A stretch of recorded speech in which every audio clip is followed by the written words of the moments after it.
We all know D&D as a collective storytelling experience where players and a DM come together to improvise a story. Along the way, there will be moments of triumph. That was amazing! Oh my god, what a troll! Some absolutely stupid moments. I have a heavy flail, a longbow, and a hatchet, but I'm gonna throw an old shoe. See what we can do with that, huh? Some minor disagreements. Great, I grabbed some chairs. I grabbed furniture. Why are we looting? And even full-blown drama. But you've never done anything for me. Ever! But what happens if someone decides to do this? I'm telling you, you're messing up the story. Now get it right. If you're laughing, that's good. But realize that's you when you're save scumming in video games. My name's Joel, I make games for a living, and today we're analyzing Baldur's Gate 3. We'll be looking into the freedom of play and expression in Baldur's Gate 3, how limitations encourage save scumming, foreshadowing impactful choices and reducing the need for save scumming. So grab your bag of holding, an assortment of dice, and your deck of many things. It's time to review Baldur's Gate 3. So without further ado, let's quest!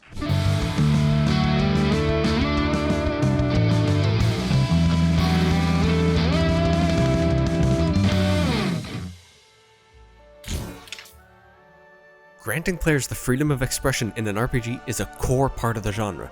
It's literally in the name, role-playing game. And each game will take this to a different extent. In the Final Fantasy series, the stories are the driving factor, which means that the set characters need to remain. Your customization is limited to what build you can give your characters. Do you want Cloud to be a caster, a tank, or rely on attacks? Regardless of what you do, he's always going to be Cloud. In other games, you can customize your appearance, your starting class, and a few stats to decide what makes you S-P-E-C-I-A-L. Spells out that you're quite swell. Baldur's Gate 3 lands in the latter camp, allowing you to customize your appearance all the way down to your fiddly bits. And I hope I'm not alone in saying this, but I think it's weird how many games keep adding this. Who's looking at RPGs going, Where's the dong? Well, I think that the studio was thinking the gratuitous nudity was maybe a bit much. Fuck you! And then there's the hidden morality system, where your actions will reflect how others treat you, as well as how the story plays out, ensuring you play an active role in its development. In older games like Mass Effect, players were overtly shown the morality system. I'm sure we all remember Paragon and Renegade. Infamous even locked certain power-ups behind good or evil, which means players would only ever do good or evil runs. There was no middle ground, and that's not realistic or fun. A good RPG is trying to give you the freedom to make the choices you want, not the choices you feel like you have to make, because everyone's morality is a little bit different, and that's exactly what Baldur's Gate 3 achieves. You may not know the ramifications of your choices till hours later. What makes Larian games so great is that they push all of these elements closer to their tabletop equivalents than most other games. Their previous game, Divinity Original Sin 2, had a Dungeon Master mode so players could create campaigns and explore their stories and characters using the game as a virtual tabletop. Beyond those systems, Baldur's Gate 3 allows you to express your creativity in combat as well. When you're faced with a really tough enemy, you can fight them normally, or you can listen to Matt Mercer's wonderful voice begging you to explore your creativity. How do you want to do it? Get it, girl! You can split up the party, have the druid shapeshift into a bear, have the wizard cast enlarge to make a giant bear, then have them take out the boss from the top rope. Or, like me, you can fail at almost everything you try. Step 1, nearly die while climbing through the mountains to infiltrate a goblin camp. Step 2, climb the rafters to drop a chandelier on their leader. Remember, guys, from above, the wicked shall receive their just reward. That'll work. Strange. That usually works. Step 3, isolate the medic into a room to backstab them and critically miss. Step 4, stop trying to be clever when approaching the last leader and adopt a new philosophy. Let's kill everyone. Baldur's Gate 3 allows for so much creative freedom in its gameplay and dialogue, yet despite the many deities, the only one we care about is RNGesus as we pray to the dice. And that possibility of failure is what makes bluffing and playing so fun compared to the binary systems of traditional RPGs. I mentioned binary systems at the end of the last section. Just to make sure we're all on the same page, a binary system is one that operates on pass-fail logic. Think of games like Fallout. You'll get the option to intimidate enemies, but your chance of succeeding is predetermined. If you have 5 points in intimidation or more, you'll pass. If you have less, you'll fail. And binary systems exist everywhere in games. Think of games that level gate your equipment, like Borderlands, where you can only equip that really good gun if you're level 15 or higher. That's a binary system. Baldur's Gate 3 has so much content and branching paths that you can play the game multiple times with the same build and not necessarily see the same things. Because while your stats may influence things, luck determines the outcomes in Baldur's Gate, because each decision resolves via dice roll. Now, this section is supposed to be talking about where I'd like to see Baldur's Gate 3 improve, which is a big ask. How do I nitpick a game that's so far out of most standard games league? Well, I can be petty and compare it to tabletop RPGs. So the first issue I have is that for all its efforts of the dice checks, it's still basically a binary system, just a partially randomized one where your stats and bonuses sway the odds. In tabletop games, you have ranges of success. Let's say you're Gandalf trying to see King Theoden and the guards are trying to take away your weapons. You hit them with a deception check. You would not part an old man from his walking stick. In a tabletop game, a critical failure is them arresting you on the spot for trying to sneak a weapon in to see the king. A regular failure, they just turn you away. Barely failing, they won't let you bring your staff, but the guards are nice enough to give you something to help walk. Just barely passing the check, the guards might allow you to bring your staff in, but they'll escort you to the king. So if a fight breaks out, your mage is starting surrounded. A regular success, they'll let you go by, and then a critical success, they just let everyone in the party go by with their weapons because they know Gandalf is a friend of Theoden. Obviously, video games can't allow that type of granularity. At least, not in every choice. Your choices are limited by the designer's creativity, not your own. So you can rarely attempt crazier things that can happen in tabletop games, like doing this. Hold it. The next man makes a move, then gets it. Hold it, man. He's not bluffing. And I'm really not trying to knock Baldur's Gate too hard here because the amount of choices in this game is actually pretty staggering. The next issue I have with Baldur's Gate 3 is I don't think it does enough to keep players from save scumming when they aren't playing on honor mode. It's one thing to get unlucky in combat and have to restart, but when I'm having a conversation with an NPC who gives me a plant and claims it's a healing root, I'd love to be able to turn to my companion who knows about herbology and ask them to investigate it. Or when a conversation with someone I'm saving turns ugly, I want to stop them from leaving, but the game decides it can end the conversation when it wants while I'm still screaming. I did everything you said, and it's over. This isn't over until I say it's over! It makes it hard to play a character that's got a silver tongue, because at the end of the day, most key encounters in Baldur's Gate are resolved with a fight. There are some bosses in the game that can be beaten through dialogue alone, which is pretty awesome, but most of the time, if you built a character that isn't good at fighting, you'll be left going. If beating it requires hitting something with a sword, we are fucked. And again, I'm not trying to detract from Baldur's Gate. I've watched someone play the game attempting to get 0 kills, but that's just not realistic for anyone on their first playthrough.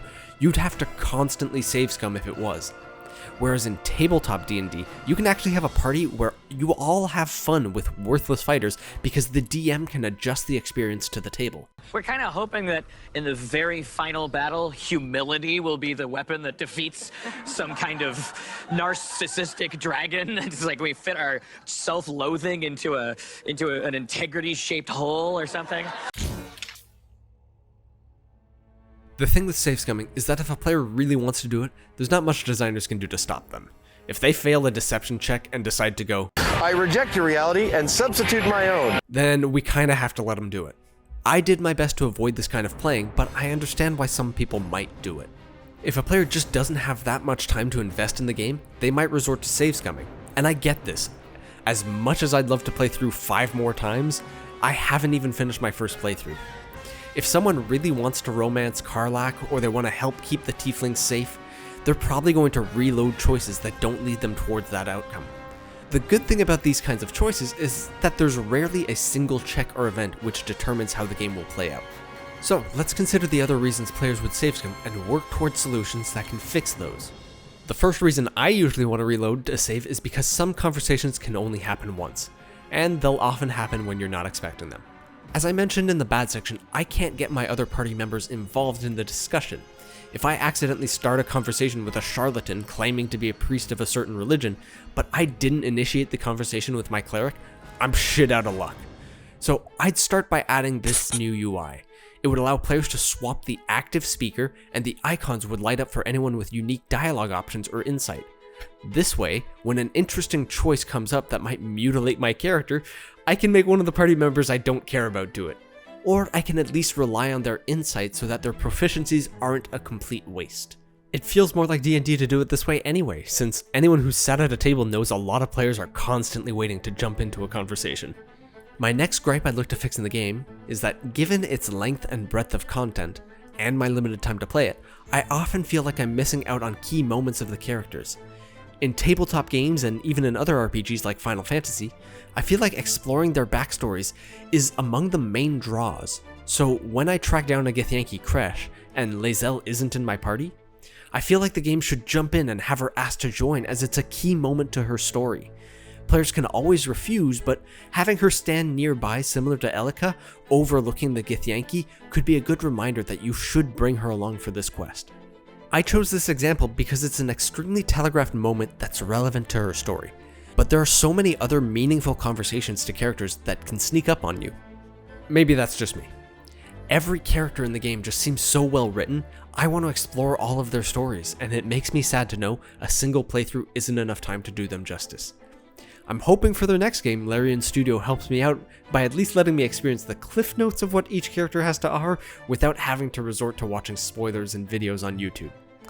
The way I'll put it is, I wish there was a little bit more Final Fantasy influence, where you get to know every character in depth throughout the story. And maybe it's because I've played so much Final Fantasy that I'm okay with having characters force their way into my party during key moments. Nobody watching this review needs me to tell them to play Baldur's Gate 3. It swept the Golden Joystick Awards and won most of their nominations at the Game Awards. It's by no means a perfect game. Some of the things you just can't predict. And that makes save scumming all the more enticing, because once you know where enemies spawn, you can just drop explosives there before the fight starts on a later attempt.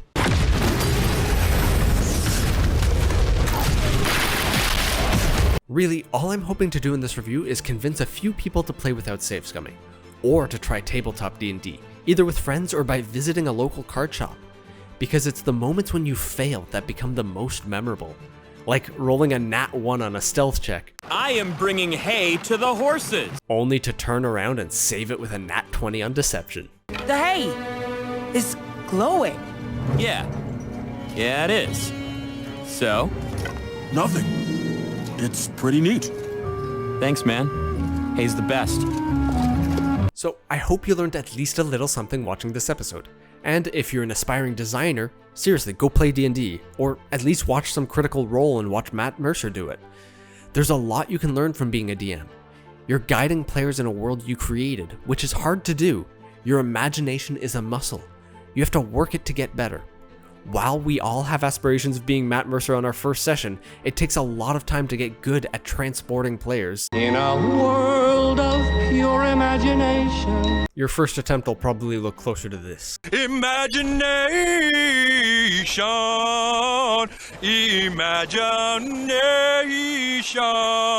You'll quickly learn that players don't follow the path you thought they would. That they are the center of the story, not your meticulously planned events. You have to learn how to improvise, make interesting puzzles, and set up compelling scenarios based on your players' interests. So yes, you can put your time being a DM on your game design resume. I absolutely do. On that note, I bid thee farewell. If we should meet again, well, we will have met again.